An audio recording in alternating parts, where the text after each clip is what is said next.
বন্ধুরা, আজকের ভিডিও একদম ইউনিক, কারণ চিকু বান্টির সব চরিত্র আজ হাজির হচ্ছে একেবারে আলাদা রূপে। ছেলে ক্যারেক্টাররা মেয়ে হয়ে যাবে আর মেয়ে ক্যারেক্টাররা ছেলে হয়ে যাবে। বিশ্বাস হচ্ছে না তো? তাহলে চোখ রাখুন ভিডিওতে। সবার আগে হাজির হচ্ছে চিকু। চিকু ছেলে না হয়ে মেয়ে হলে তার নাম হবে চিকি। আরে চিকুকে তো গার্ল ভার্সনে একদম ফ্যাশন কুইন আর দুষ্টুমি রানী লাগছে।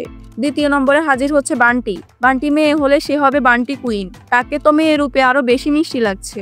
এরপর হাজির হচ্ছে চিকু বান্টির মা। আরে মা যদি ছেলে হতো তবে একদম কুল আর চিকু বান্টির ড্যাডির মতো লাগতো। আর বাবা যদি মেয়ে হতো তবে তিনি হতেন একদম স্নেহশীল মা। এবার দেখা করি নানার সাথে। নানা যদি মেয়ে হতেন তবে তিনি হতেন তাহলে চিকু বান্টির কেয়ারিং নানি হতেন। নানি যদি ছেলে হতেন তবে তিনি হতেন তাহলে চিকু বান্টির মজাদার নানা হতো। দাদাদি যদি দাদি হতেন তবে তিনি হতেন একদম নরম সরম দাদিমা। দাদি যদি দাদা হতেন তবে তিনি হতেন স্ট্রং দাদাজি। এবার আসছে বার্ফি। বার্ফি যদি মেয়ে কুকুর হতো তবে সে হতো সুইট আর কিউট। কি মেয়ে রূপে দারুণ মানিয়েছে। গার্ল ভার্সনে তাকে যেন গ্যাং লিডার লাগছে।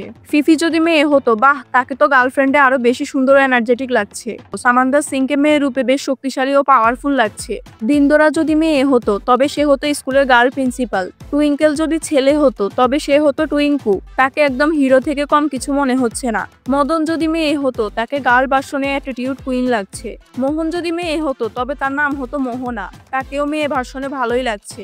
তারা যদি ছেলে হতো তাহলে তাকেও বেশ দারুণ দেখাতো। বাবলু যদি মেয়ে হতো তার নাম হতো বাবলি। তাকে দেখে মনে হচ্ছে একদম কিউটের ডিব্বা।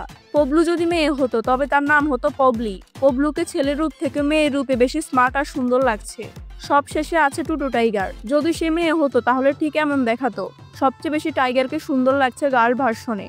তো বন্ধুরা, এ ছিল চিকু বান্টির সব ক্যারেক্টারদের জেন্ডার চেঞ্জ লুক। তোমাদের কাছে কার লুকটি বেশি ইন্টারেস্টিং লাগলো কমেন্টে জানাতে ভুলো না।